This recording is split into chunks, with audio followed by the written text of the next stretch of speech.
Et si je vous disais que dans le rap français, ce que vous voyez n'est que la surface? Ce monde scintillant de paillettes et de succès cache en réalité des coulisses bien plus sombres et complexes. Les maisons de disques, avec leurs promesses de gloire et de fortune, manipulent souvent les rêves des jeunes talents pour leur propre profit. Les contrats sont souvent rédigés de manière à avantager les labels, laissant les artistes dans des situations précaires. Vous êtes prêts à découvrir la face cachée de ce milieu?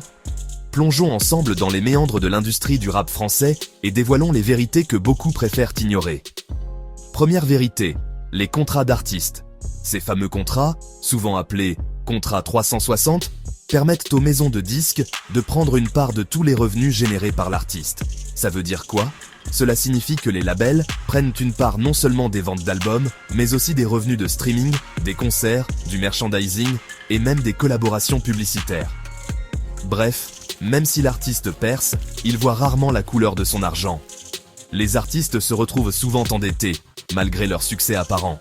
Alors, la prochaine fois que vous voyez un rappeur signé en major, demandez-vous, à quel prix?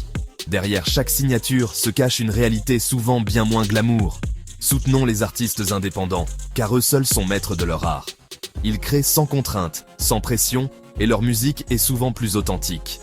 Vous voulez d'autres révélations sur l'industrie musicale? Laissez-nous vos questions et vos commentaires. Dites-le moi dans les commentaires, likez cette vidéo et partagez-la à un ami qui rêve de percer dans la musique. Ensemble, nous pouvons faire la différence. Le savoir, c'est le pouvoir. Plus nous en savons, plus nous pouvons agir pour un changement positif dans l'industrie musicale.